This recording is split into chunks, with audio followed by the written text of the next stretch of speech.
If you guys don't like and subscribe in the next 1 second, you'll see this page again on Roblox. Don't risk it.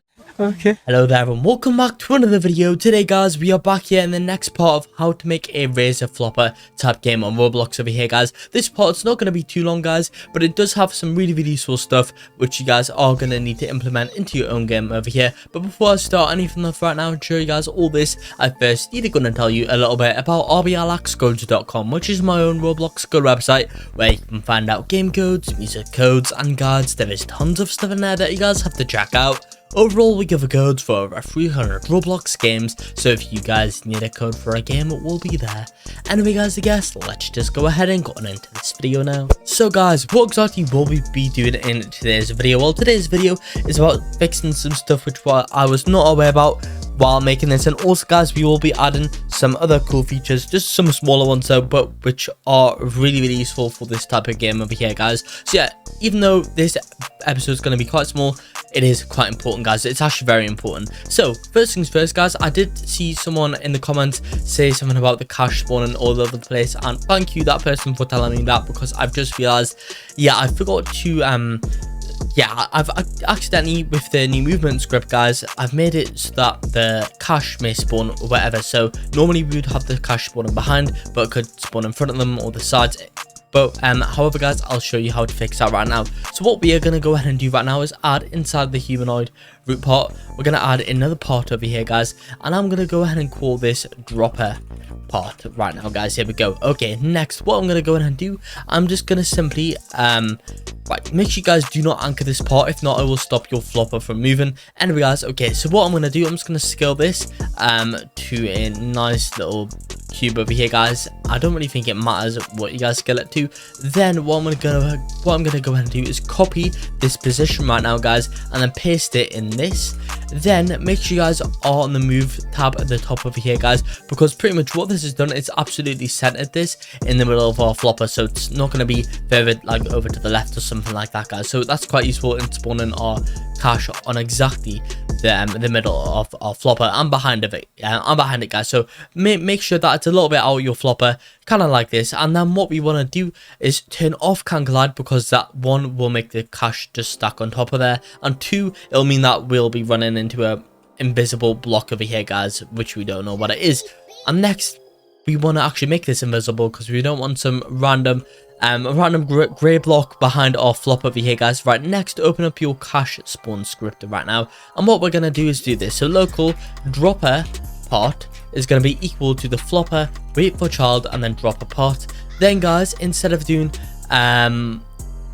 instead of doing flop position here, I'm just going to switch this to dropper position right now guys, and then it's going to be a dropper part dot position, and then instead of flopper position there, it's going to be the dropper part does dot that we're going to be putting it at. And also guys, make sure you do remove this, or just spawn it up like a massive amount of way. Honestly guys, you could do it either way. You could have it where you have the dropper part you could have it where like you have the dropper part inside the flopper, and then keep where is it?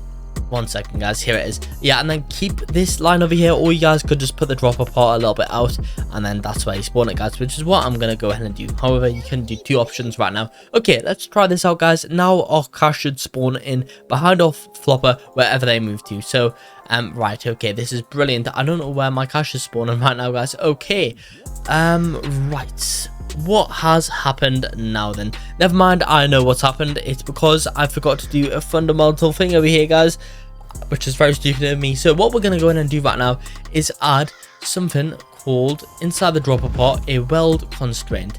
And then what we are going to go ahead and do over here guys, for part one, we are going to go ahead and select the dropper part. You can either do this in the explorer, or you can for part one we're going to select the humanoid root part. Or guys, you could hold Alt and then click on the humanoid root part here, which allows you to select objects in groups right now individually, because normally in groups when you click on them you select the whole group, but if you hold Alt you can select a single part in that group, which is quite cool guys, and that's probably a feature that you're probably going to want to know about, and it'll definitely help you guys out a lot. Anyway guys, right now this should be good. Now we should be able to go ahead and spawn the cache behind, and as you can see over here our cache is spawning behind. However guys, I did realize something. Yeah, so wait 1 second, have I accidentally like edited this and forgot to change it back. Anyway guys, pretty much you will notice that the cache disappears whenever our Floppa touches it, and that's because since making our Floppa appear as a humanoid, it actually now collects the cache, and we don't want our Floppa to collect the cache, guys. So to counteract this, we are going to go ahead and add inside of the Floppa group, we're going to add a value over here, guys. It can honestly be any.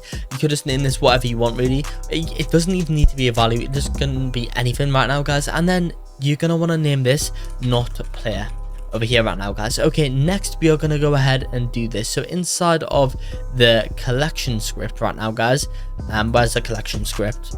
There it is, guys.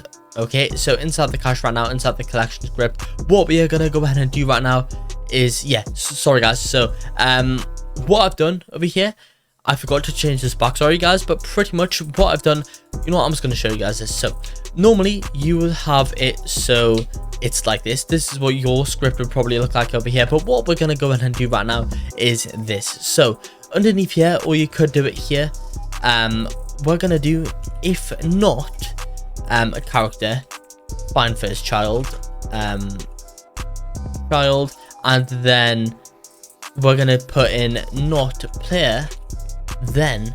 So pretty much guys, make sure that, wait 1 second, let me just quickly put that in over there. There we go. And I meant to cut that, but I'm just gonna have to delete it. There we go, guys. Okay, so pretty much what you're gonna want to do over here is call this whatever you made this value name, and what this is doing is checking if the character that has just run into the pots, into the cache pots, if they do not have the not player thing in them, then they'll be able to collect this pot over here, guys. The reason why originally I was gonna do if hit.parent find first child humanoid and hit.parent.name is not equal to Floppa, then the reason why I didn't do that, guys, is because there may be like a few people called Floppa in Roblox right now, guys. I'm not too sure if the character, I think the character does go off player name, but there's probably going to be like one player in the whole of Roblox called Floppa, and we don't really want to make sure that that one player cannot claim of cash. So yeah, that's just gonna be the reason why I didn't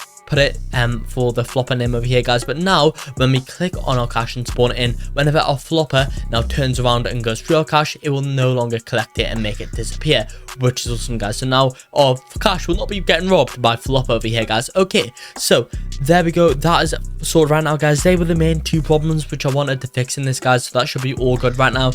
For our next thing over here, guys, which is what this new feature in this video is going to hold, is going to be a daylight cycle. So guys, 1 second, in our changing stats thing, in our age change thing, you'll see that every 300 seconds, sorry, we increase our Floppa's age by 1. And to make this a more immersive experience for the player, we want to add a day-night cycle into our game over here, guys. So to do this, what we're going to go ahead and do, instead of starter player scripts, we're going to add a local script, and I'm going to call this day-night cycle. There we go, guys, day-night cycle. Okay, actually, sorry, but maybe we want to do this, we want to do this with a server script over here, guys. I think we can do any, you know, guys, we'll just do we'll do this over here. I think this should be fine this way anyway. So what we're gonna go ahead and do right now is do this. So day time is equal to 300. So what is this exactly? Why is it equal to 300? Well, guys, make this value here, whatever you put this put for this value here in the age change script over here, guys. So every 300 seconds we're going to be increasing our Floppa's age by 1. That means we want our day to last 300 seconds, meaning 1 day represents 1 extra age, which is nice. And then, guys, instead of you having to do some calculations to figure out the interval of adding time to the day, guys, we're just going to do this simple calculation here. So interval is going to be equal to 24 divided by daytime. And what is this, guys? Well, the time pretty much, guys, the Roblox like daytime is 24, kind of like the 24 hours on a normal day, guys. What we're doing here, we're dividing this by the amount of seconds our day lasts, which means it will give us a value for every 1 second. We will add this much to the daytime, which will then increase the daytime, if you guys get what I mean over here. Anyway guys, okay, so now that we've got the interval, and this will now eliminate you having to like do some calculations by yourself. This is just going to work with any daytime you guys have. We're going to do this. So while wait 1 2 I don't know why there's a red bar on my screen. Anyway guys, we're going to do game.lighting.clocktime is equal to the game.lighting clock time plus interval over here right now guys. So now that we've got this, our sun should start moving around the sky over here guys.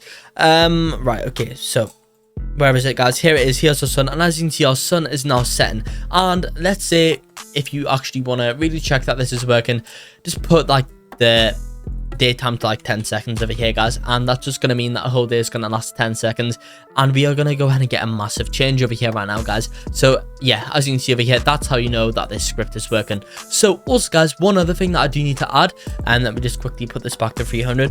If you guys want to make this a bit less choppy, so 1 second, I'll show you guys again. So because we're doing every 1 second, there's kind of a bit of a little gap between every time it goes. So what we could do here guys, if you want to make this a bit more quality and less choppy guys, you could do while wait 0.1, and then you could do interval divided by 10 over here guys, which is pretty much just gonna mean it's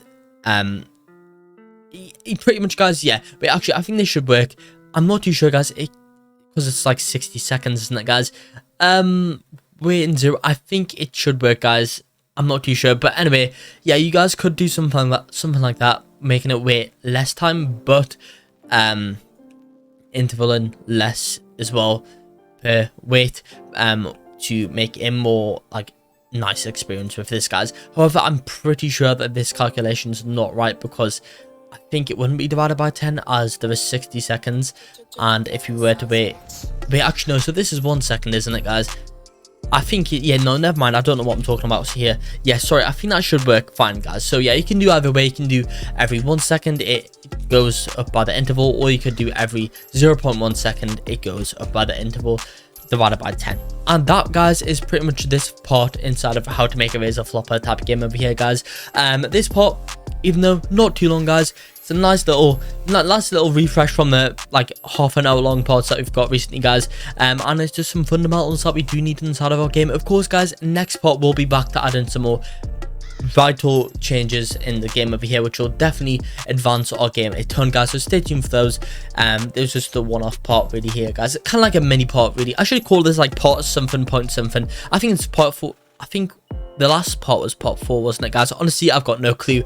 Anyway, that's gonna be it for this video here right now guys. Again, if you need any help with your own game, you can find help from me personally on my Patreon account, where you can download this exact Roblox studio file. And if you have any other questions about any other Roblox games on there, on like if you have any bugs with them, I'll help you guys fix them personally by me. But that's gonna be it for this video here. I hope you all did enjoy this video. If you did, be sure to like and subscribe to show some support, and peace out.